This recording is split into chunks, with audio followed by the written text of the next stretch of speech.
Satu kali saya melayani di daerah Jogja. Ada seorang pengusaha, dia ternak babi, bangkrut. Setelah itu dia buka spare part sepeda motor, bangkrut. Setelah itu dia buka namanya showroom sepeda motor, bangkrut. Waktu ketiga yang bangkrut ini, dia di rumah tiba-tiba kesurupan. Waktu kesurupan itu telanjang, lari di kampung-kampung sampai gini, bah gitu. Apa yang terjadi? Saya diminta datang. Waktu saya diminta datang, saya datang. Itu datang, lihat, setan keluar. Saya tanya sama pemuda ini, di mana tempat kamu kerasukan? Ada di sini, Pak. Waktu saya lihat kondisinya sini, ini dulu pernah kejadian tempat darah menuntut. Pasti ada pembunuhan di sini. Betul, Pak. Ada orang yang dibunuh zaman dahulu. Setelah itu ada orang bunuh diri. Saya ngomong sama dia, ini ada kutukannya. Saya doain dalam nama Yesus, setannya keluar. Baru pemuda ini bisnis baru bisa jalan. Sebelumnya dia bangkrut dan ada penampakan. Jadi tempat kejadian orang dibunuh, kalau sebelum saya bertobat, itu namanya ada sialnya. Ada darah yang menuntut. Jelas, saudara? Darah apa, saudara? Darah yang apa, saudara? Menuntut. Atau tempat kejadian pembantaian massal. Tempat apa, saudara? Pembantaian massal. Saya pernah diminta daerah arah Magelang. Nah, daerah arah Magelang itu ada renovasi pembangunan gereja. Bayangin, renovasi pembangunan gereja. Tapi gerejanya ini yang bukan karismatik. Gereja sunyi, sepi-sepi lah gitu. Apa yang terjadi? Waktu renovasi, tukang-tukangnya pada kerasukan. Nah, gerejanya bingung. Karena tidak percaya mujizat. Nah, tapi bingung, enek setan. Saya diminta datang. Saya ngomong sama majelis, sama pendetanya. Kalian percaya setan itu ada? Percaya! Buktinya ada yang kerasukan. Kalau gitu, kamu percaya enggak bahwa Tuhan bekerja juga? Mosok kalau setan bekerja Tuhan pensiun, betul? Betul? Artinya apa? Bahwa mujizat masih ada. Kalau kalian tidak percaya mujizat dan tidak percaya bahasa roh, ya tangani sendiri aja. Minta tolong, Pak, saya minta Bapak datang untuk nangani ini. Mau tidak mau mereka percaya. Saya doain pengusiran roh, setan keluar, baru bisa dibangun renovasi. Ingat, saudara, mujizat masih ada. Itu arah Magelang. Itu saya pernah nanganin 2 gereja malahan, saudara. Ada setan-setan gitu, saudara. Nah, kalau yang lebih serunya itu yang arah ke Magelang, yang bagian ini.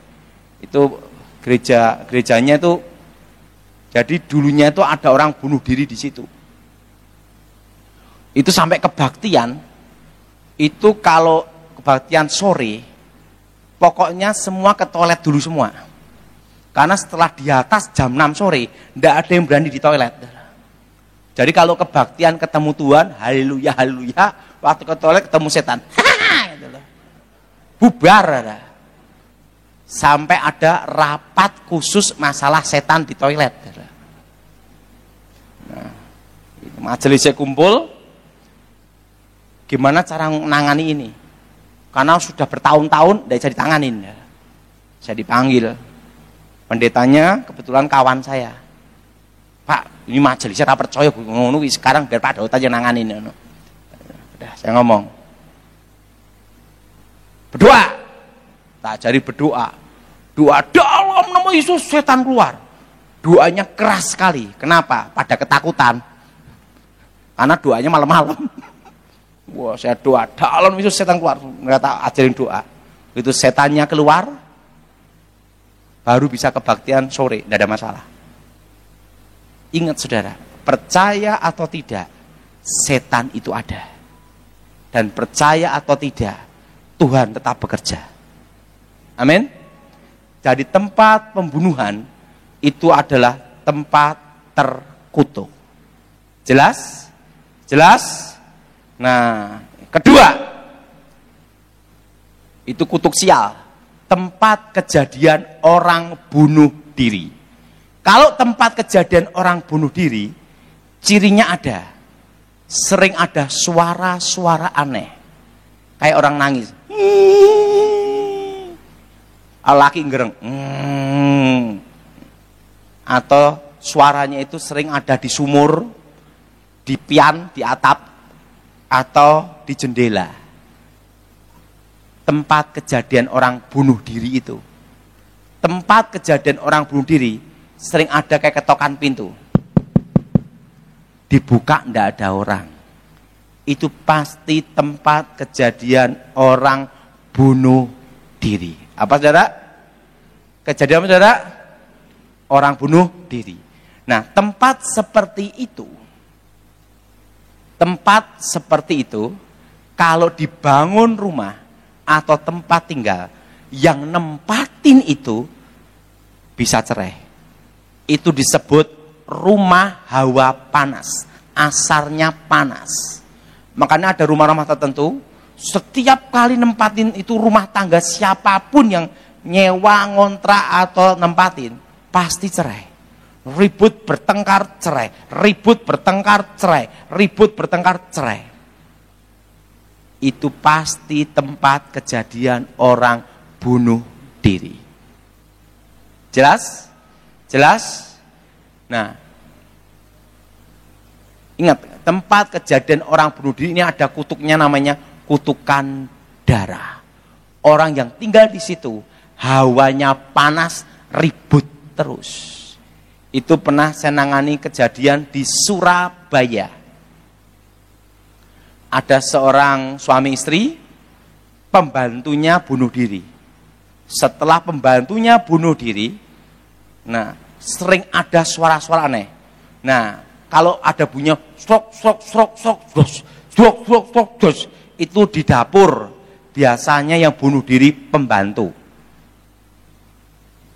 Sok sok sok, orang nyuci-nyuci gitu deh. Dan setiap hari suami istri ribut bertengkar terus, mau cerai. Saya diminta datang ke tempatnya dia, saya lihat, ini pasti ada yang bunuh diri. Bener Pak, pembantu berapa bulan yang lalu. Ingat, kejadian tempat bunuh diri itu ada kutukan. Namanya kutukan darah. Apa saudara? Kutukan apa saudara? Ketiga, tempat pengguguran bayi-bayi, janin-janin. Kalau tempat untuk ngubur bayi yang digugurkan, janin-janin digugurkan, ingat, darah menuntut. Maka sering ada penampakan anak-anak kecil. Itu seringnya di tangga atau di sekitar itu halaman.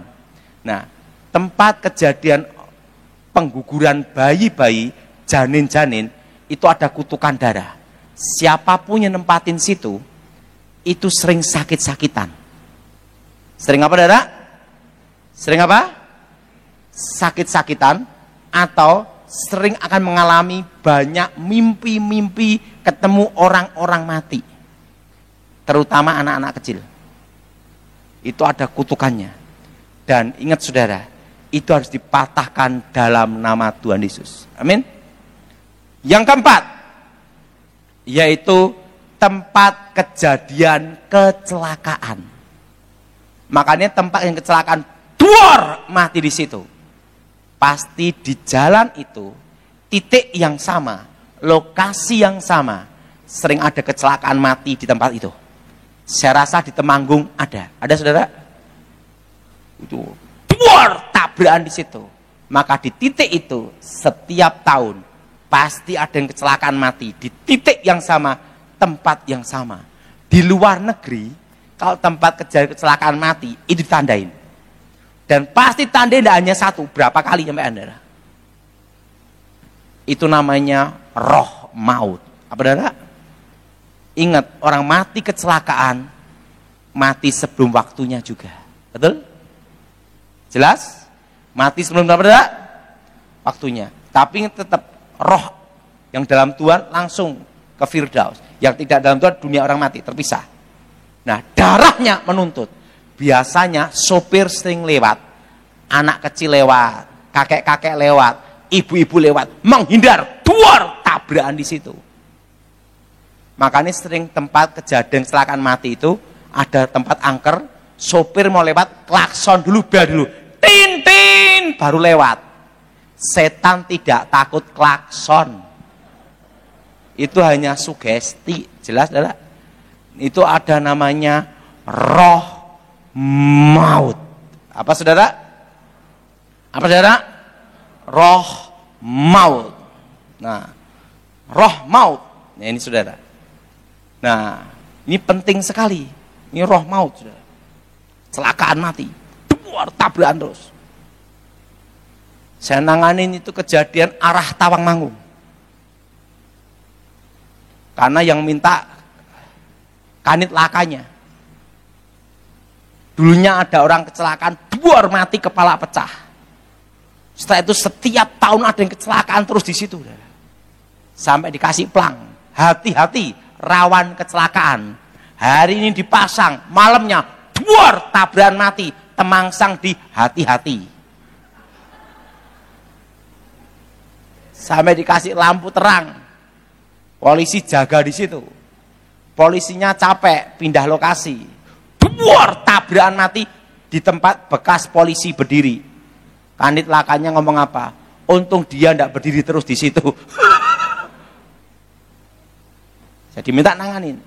Setan keluar, baru tidak ada kecelakaan sampai sekarang. Itu namanya roh maut. Apa saudara? Nah, yang kelima, tanah kuburan. Apa saudara? Apa saudara? Tanah apa? Tanah kuburan. Tanah kuburan yang dipakai itu bukan kuburan biasa. Itu adalah kuburan seorang pembunuh, perampok, penjahat, penipu, pemerkosa. Yang dibunuh, dibakar massa atau digebukin sampai mati. Mati dalam posisi jahat. Orang jahat ada kutukan namanya tabur tuai. Siapa yang menabur dia menuai. Nah, di pusaranya itu mengandung kutukan kehancuran. Ini saya beritahu jangan dipraktekkan. Itu tanahnya itu pusaranya itu ada darah yang menuntut. Apa saudara? Darah yang apa? Nah, kalau ini diambil darah itu menuntut, itu ada di mana? Menyatu di tanah. Di pusaranya adalah. Kalau tanah itu disiramkan tepat di depan toko orang atau pintu pabrik orang, jelek gitu lah. Setahun toko atau pabrik orang pasti bangkrut. Jelas? Pasti apa saudara? Bangkrut. Cirinya ada. Kalau secara alam roh itu kayak ada kabut gelap. Makanya sering kejadian orang mau beli di tempat itu keliru terus, kayak enggak kelihatan. Kalau tanah itu disiramkan di atap rumah, tetapi di luar rumah, kenapa tidak di dalam rumah? Ya ketahuan. Itu disiramkan di atap rumah. Dalam 1 tahun, rumah tangga orang cerai. Panas ribut. Kalau tanah itu disiramkan di atap rumah, depan pintu, dalam rumah, itu berubah dari santet tanah. Ingat, yang dipakai itu kuburan orang jahat yang mati dibunuh. Ina menuntut, yang kena eksekusi, teroris, gitu loh. Makanya diambil tanah itu karena itu. Itu yang tinggal di situ megap-megap, mati ndak, hidup ndak, sakit pindah-pindah. Setan memang ada kuasa, tapi Tuhan lebih kuasa. Amin. Nah, ini pertama tanah kutukan dulu. Nah, arti tanah kutukan Artinya apa? Bahwa tanah itu ada sejarah, ada pertumpahan darah. Jelas, saudara? Makanya terjadilah rumah-rumah, tanah-tanah, tempat angker, termasuk tempat kerasukan massal. Itu pastinya tempat pembunuhan massal. Nah, untuk mengalahkan kutukan darah hanya bisa dihadapi dengan darah pula. Ingat, ada 3 cara untuk mengusir setan. Yang pertama dalam Injil Markus, mereka mengusir setan-setan di dalam nama Tuhan Yesus. Amin. Amin. Yang kedua, minyak urapan. Bila ada saudaramu yang sakit, hendaklah penatua mengelesi minyak dalam nama Tuhan Yesus. Nanti sore jam berapa, Pak? Nah, nanti sore jam 5 itu kita akan bahas apa gunanya minyak urapan. Apa, saudara? Bahwa minyak urapan itu ada gunanya, saudara. Nah, percaya atau tidak, itu ada gunanya. Yang kedua, nah, yang ketiga, mereka orang-orang percaya mengalahkan iblis dengan darah anak domba. Ingat, saudara. Ada 3 dikatakan mengalahkan iblis, artinya tingkat setan yang paling tinggi itu dikalahkan oleh darah anak domba, yaitu darah Yesus. Amin. Apa, saudara? Nah, darah harus dihadapi dengan darah pula. Ingat, untuk mengalahkan kutukan darah harus dihadapi dengan darah manusia suci, tanpa noda, tanpa dosa, tanpa celah. Dan di dunia ini hanya ada satu manusia, Yesus Kristus, dan posisi mati dibunuh. Ingat, Tuhan Yesus mati dibunuh, maka darahnya bisa berbicara. Bicara apa? Pendamaian, penghapusan dosa, penyembuhan, dan yang mengalahkan iblis. Amin. Ingat, makanya darah Yesus bisa berbicara karena Tuhan Yesus mati dibunuh. Nah, tempat kejadian kutukan-kutukan ini, cara untuk mengusirnya itu disebut namanya membuat lokasi itu menjadi netral. Apa, saudara? Jadi netral. Nah, caranya gimana? Kalau itu rumah angker, Pak bunuh diri atau dibunuh, saudara ikuti saya semua. Darah Tuhan Yesus, saya semua, darah Tuhan Yesus, sucikan tempat ini. Tempat terkutuk ini diubah jadi berkat. Di dalam nama Yesus, segala roh-roh setan, roh-roh kutuk, roh-roh jahat, keluar demi nama Yesus. Darah Yesus, sucikan tempat ini. Tempat terkutuk ini diubah jadi berkat. Pak, apakah perlu panggil pendeta? Tidak usah. Setiap orang percaya diberi kuasa untuk meringankan beban pendeta Petrus. Doa sendiri aja. Nah, ini darah Yesus, sucikan tempat ini, tempat terkutuk ini diubah menjadi berkat. Nah, untuk doa pengusiran setan ini, itu membuat namanya posisi netral. Di tanah itu kembali pada awalnya. Jelas, saudara? Netral. Jadi doa pengusiran roh itu untuk menetralkan suatu tanah tempat kejadian. Nah, maka doa peperangan itu penting. Menetralkan lokasi, menetralisir semuanya. Jelas, saudara? Jelas? Nah, kalau tempat kejadian kecelakaan mati, kecelakaan maut, nah itu roh maut. Doa di lokasi sudah doa seperti ini. Darah Yesus, hancurkan kutukan maut.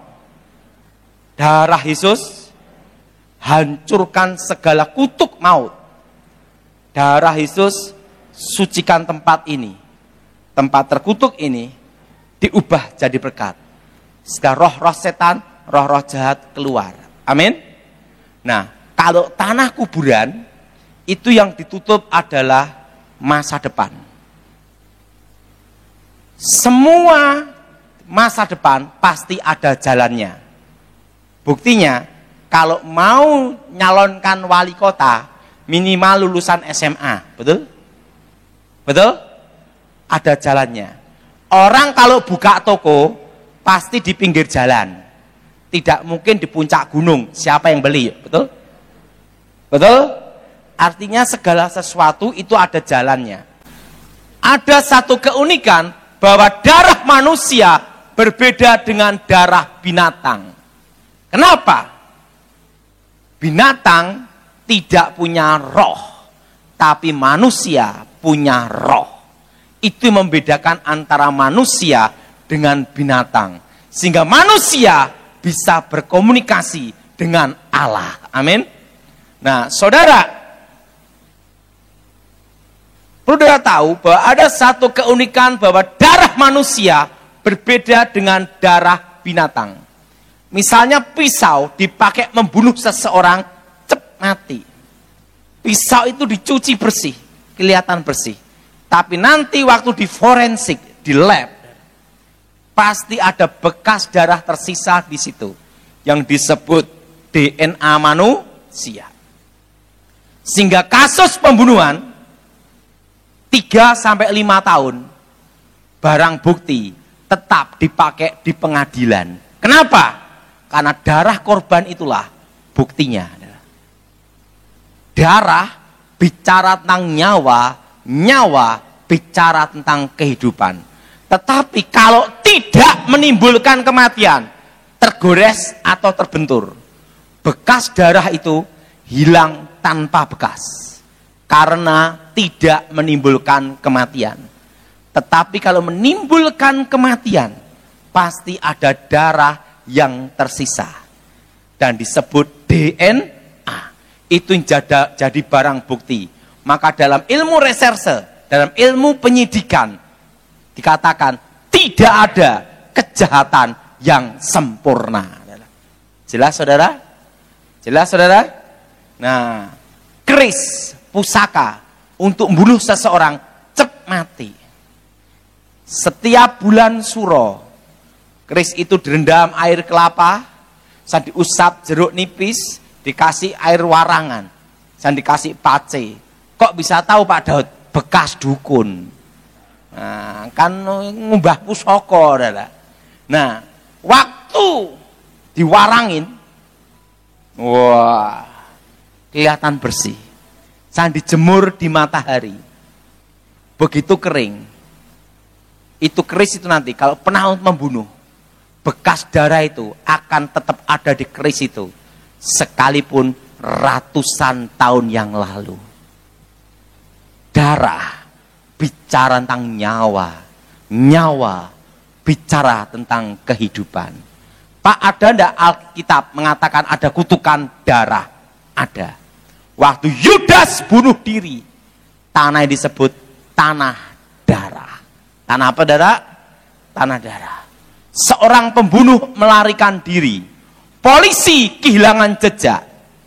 Sang pembunuh dibayangin wajah yang dibunuh. Ketakutan menyerahkan diri. Itu sering kejadian di masyarakat. Betul? Nah, saudara, kenapa ada tempat-tempat terkutuk? Pertama, saudara, suatu rumah atau suatu tanah atau tempat usaha, kalau pernah terjadi pembunuhan, maka tempat itu menjadi kutuk.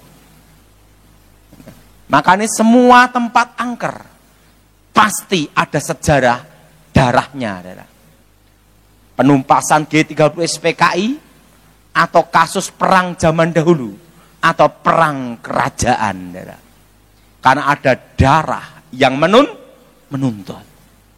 Nah, pertama, tempat kejadian pembunuhan. Kalau yang dibunuh perempuan, di situ sering muncul roh perempuan. Kalau yang dibunuh laki-laki, akan sering muncul roh laki-laki. Tapi kalau yang dibunuh bencong, akan muncul roh lain. Mau kemana, Mas? Yang jadi pertanyaannya, apakah itu arwah orang mati? Bukan. Hubungan antara orang mati dan orang hidup terputus. Kalau kita mati dalam Tuhan, detik itu juga kita terpisah di antara orang hidup. Langsung ada di Firdaus. Nah, tidak keluyuran cari angpau sama bakpao. Yang tidak dalam Tuhan, itu ada di satu tempat. Namanya dunia orang mati. Bagian dari neraka. Untuk menunggu hari penghakiman. Nah, ada tempat penantiannya itu, saudara. Tapi di situ udah disiksa, saudara. Nah, saudara, tapi di situ ada darah yang menuntut. Alkitab berkata, siapapun yang menumpahkan darah manusia, maka Tuhan sendiri yang akan menuntut, baik manusia maupun binatang. Betul? Karena apa? Karena manusia diciptakan Tuhan segambar dan serupa. Artinya manusia itu apa? Makhluk ciptaan Tuhan yang mulia adalah. Saudara, darah itu menuntut. Di mana tempat itu pembunuhan, maka di situ ada penampakan. Itu kalau di tempat untuk usaha, kerja, orang tinggal di situ, kerja apapun bangkrut. Makanya ada rumah-rumah tertentu. Orang tinggal di situ bangkrut, dijual. Saat disewakan orang lagi, bangkrut. Dijual lagi, bangkrut. Cirinya ada. Kalau tempat kejadian pembunuhan, sering ada penampakan bayangan hitam. Makanya kalau sering kejadian, kalau orang Jawa sering ngomong penunggu. Itu di sekitar pintu, klebet-klebet, klebet-klebet. Kenapa sekitar pintu? Kurang kerjaan. Nah, gitu. Itu klebet, klebet, klebet. Jadi dalam dunia roh, itu ada 4 tingkatan. Pertama, yaitu penguasa di udara. Betul? Setelah itu, penghulu di udara. Apa, saudara? Penghulu di udara. Nah, saya itu yang ketiga, penguasa di udara, penghulu di udara, yaitu apa? Roh-roh jahat. Nah, tingkat yang paling bawah, itu adalah jin-jin. Apa, saudara?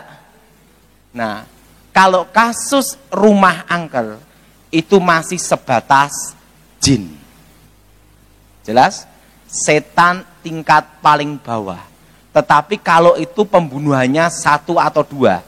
Tapi kalau pembunuhannya itu ratusan, maka tingkatnya adalah roh-roh jahat. Jadi ada tingkatan. Dalam kasus pengusiran roh, kasus pelepasan, itu ada tingkatan-tingkatannya. Roh-roh jahat, setan-setan, itu jin-jin. Nah, jin itu yang paling bawah. Jelas? Jadi kalau rumah-rumah angker, itu lihat dulu kasusnya. Kalau pembunuhannya itu ratusan, berarti tingkat roh-roh jahat.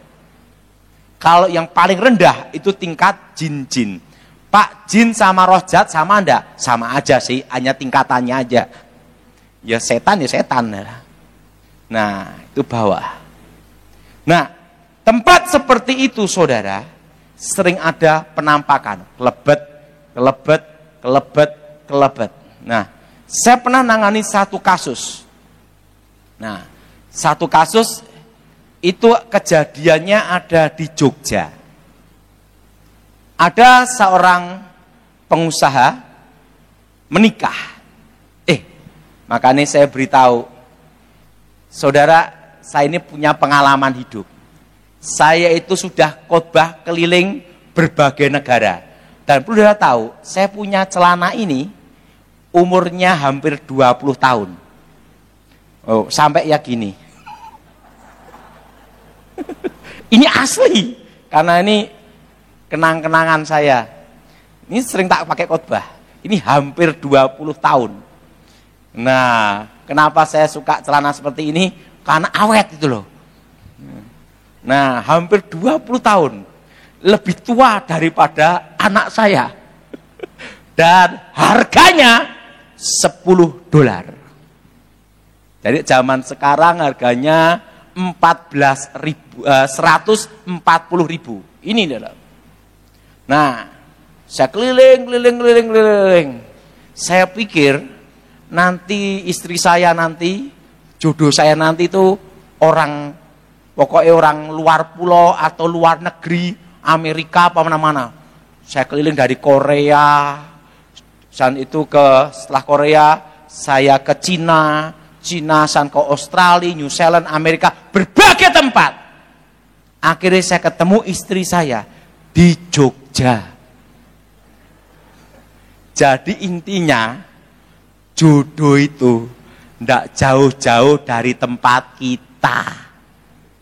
Yang sudah menikah, yang merasakan angkat tangan. Betul enggak? Yang setuju angkat tangan. Makanya untuk anak-anak muda, saya kasih petunjuk. Enggak usah jauh-jauh. Nanti ujung-ujungnya ketemune yo ning kono kuwi. Benar. Saya kasih tahu, kalau kita belum menikah, kita mikirnya punya istri harus cantik, harus gini, harus gini. Betul? Tapi setelah nikah dikatakan cantik itu maksimal 3 bulan. Yang penting itu punya istri bisa diajak ngomong, komunikasi, saling mengerti, suka dan duka. Betul? Istri cantik, cerewet, stroke. Betul? Yang setuju angkat tangan. Berarti sudah ngalami. Loh, makanya saya beritahu untuk yang muda-muda yang belum menikah, penting itu kalau punya satu, seiman udah. Nomor 1 itu. Kedua, bisa diajak ngomong. Untuk pernikahan, enggak apa-apa Pak Petrus ya. Ini ada kisah nyata, Saudara. Makanya Tuhan itu menjawab doa kita melebihi apa yang kita doakan. Ada suatu kali seorang pemuda, ini kisah nyata adalah seorang pemuda ganteng. Kalau zaman dulu ada artis namanya Rahmat Kartolo. Nah, pemuda ini wajahnya loh seperti Rahmat Kartolo. Kalau dia gitar gini, wah banyak cewek-cewek deketin dia. Apa yang terjadi? Karena terlalu banyak milih, bingung sendiri. Suatu kali ada seorang anak perempuan, anak orang kaya, tetapi giginya gini. Jadi kalau menikah pasti banyak sariawan. Gini. Nah, dia pikir udahlah, penting aku dapat anak orang kaya. Loh, ini loh. Makanya kalau saudara menikah, motivasinya salah, engkau akan menyesal. Enggak apa-apalah, cincai. Anak orang kaya. Begitu nikah, 1 bulan, perusahaan orang tuanya bangkrut. Hanya dapat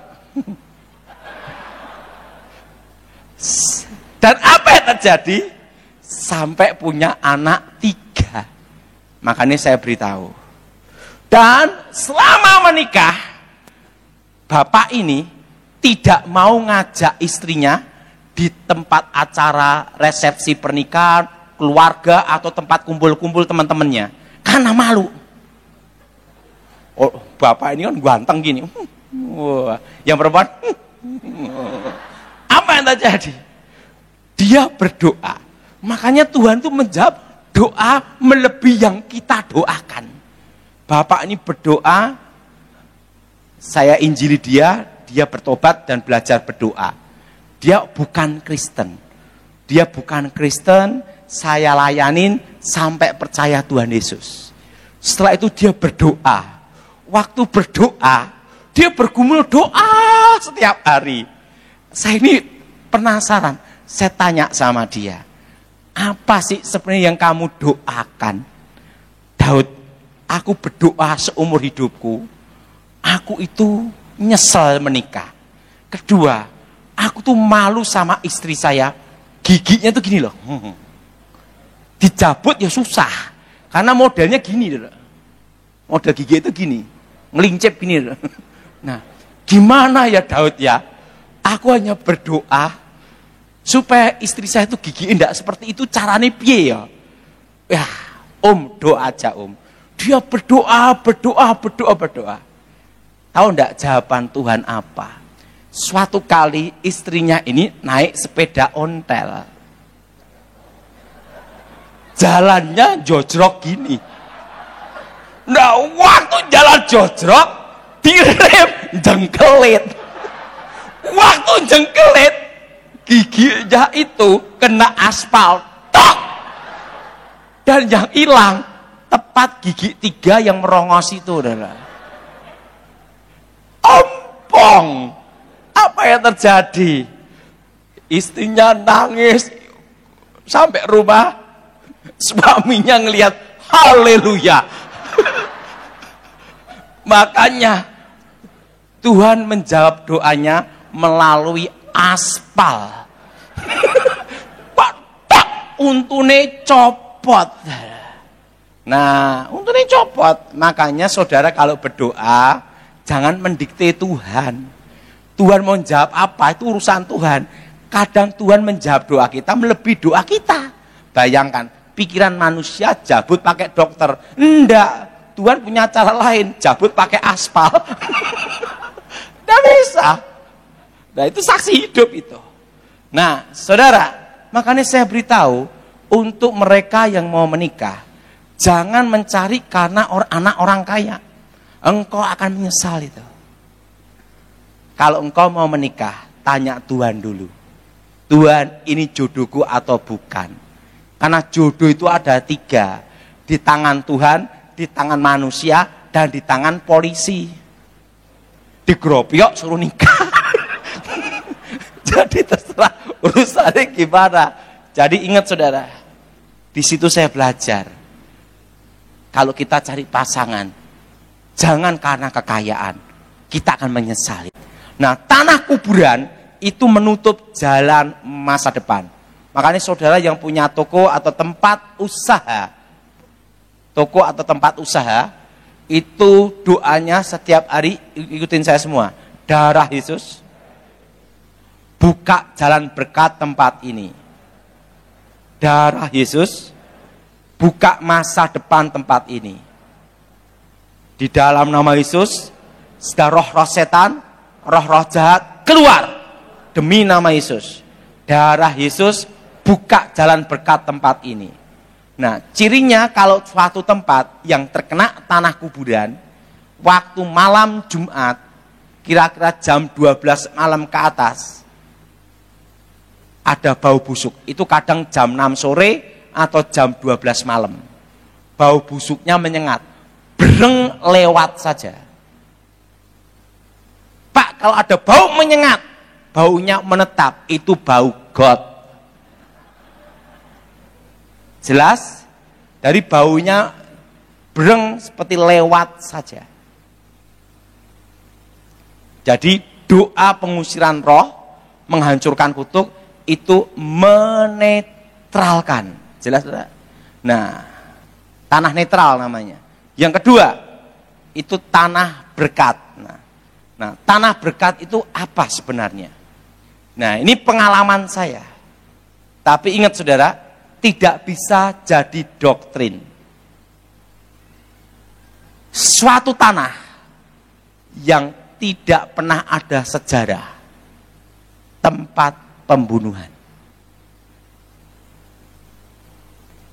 Itu suatu tanah yang dalam sejarahnya tidak ada terjadi pertumpahan darah, pembunuhan, atau sumpah-sumpahan, ribut masalah warisan. Makanya kalau suatu tanah yang disebut tidak ada kekuatan gaibnya. Itu sebelum saya bertobat, itu kelihatan. Itu tanahnya itu sinarnya, itu warnanya putih keperaan. Di mana tanah itu tidak pernah terjadi pembunuhan. Dan tidak pernah terjadi keributan warisan. Nah, kenyataannya untuk nyari tanah seperti itu susah. Betul? Betul? Makanya sering kejadian. Restoran ini rame banget padahal tempatnya kecil. Tempatnya kecil, masuk gang. Tapi rame banget. Ingat, itu belum tentu ada penglarisan, belum tentu. Itu bisa terjadi bahwa tanah di situ belum pernah terjadi pertumpahan darah atau kutukan karena rebutan warisan. Kalau ada rebutan warisan, itu sumpah-sumpahan, itu jadi kutuk. Tapi kalau restoran itu, warung itu pindah lokasi, dikasih restoran lebih besar, lebih lek, lebih bagus, tidak seramai waktu di gang. Itu sering kejadian. Betul? Betul? Ingat, berarti tanah yang di gang itu belum pernah terjadi pertumpahan darah. Saudara perhatikan, pada waktu Yosua sebelum masuk tanah perjanjian, Yosua ketemu panglima bala tentara Tuhan. Siapa engkau? Lawan atau kawan? Panglima bala tentara Tuhan berkata apa? Itu Allah Teofani. Akulah panglima bala tentara Tuhan. Yosua berkata, apa perintah Tuhan? Tanggalkan kasutmu, karena di tempat engkau berdiri adalah kudus. Arti kudus di sini adalah apa? Ingat, spesial, terpisah dari yang lain, khusus. Jelas tidak? Artinya apa? Bahwa tempat itu khusus. Dan lokasinya waktu itu sebelum Yosua masuk tanah perjanjian.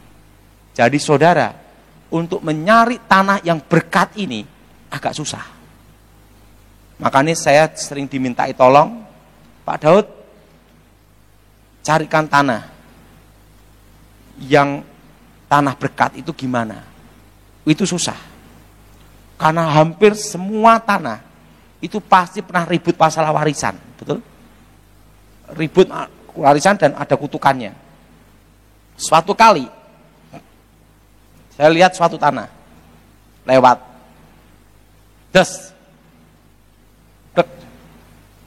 stop, ada apa? Tanah siapa? Ini. Coba kamu atur, kamu beli. Nah, sama pengusaha ini dibeli. Hari ini dibeli. Tiba-tiba datang orang bukan Kristen, orang India. Orang India, saudara. Kan percaya hal-hal gaib itu, saudara. Melihat tanah itu, berapapun saya bayar. Karena dia pakai orang-orang India gitu loh. Wah, tanah ini enggak. Jadi sebenarnya yang dicari tanah itu tanah yang belum pernah mengalami kutukan. Tapi itu susah sekali. Jelas? Jelas? Jelas? Nah, percaya atau tidak, di masyarakat ini kejadian. Betul? Pak, bisa enggak tanah netral itu menjadi berkat? Pasti bisa. Makanya pendeta doa berkat itu, saudara. Kalau saudara minta pendeta mendoakan, jadi setelah pengusiran setan ada doa berkat. Karena kita kan tidak tahu sejarah tanah itu bagaimana. Pernah rebutan warisan, sumpah-sumpahan. Kedua, pertumpahan darah zaman dulu, perang. Nah, setelah dinetralkan harus didoakan. Nah, biasanya itu yang doain itu adalah imam. Kalau dalam Alkitab kan imam. Kalau zaman sekarang adalah pendeta atau pastor. Nah, Pak, apakah kita bisa mendoakan sendiri, Pak? Bisa. Doanya apa? Ikutin saya semua. Darah Yesus sucikan tempat ini. Tempat ini diubah menjadi berkat. Berkati tanah ini berlimpah-limpah. Segala panen, segala hasil diberkati tempat ini. Demi nama Yesus. Ingat, jadi tanah netral pun bisa diubah jadi berkat. Amin. Nah, mari kita bangkit berdiri, kita akan berdoa.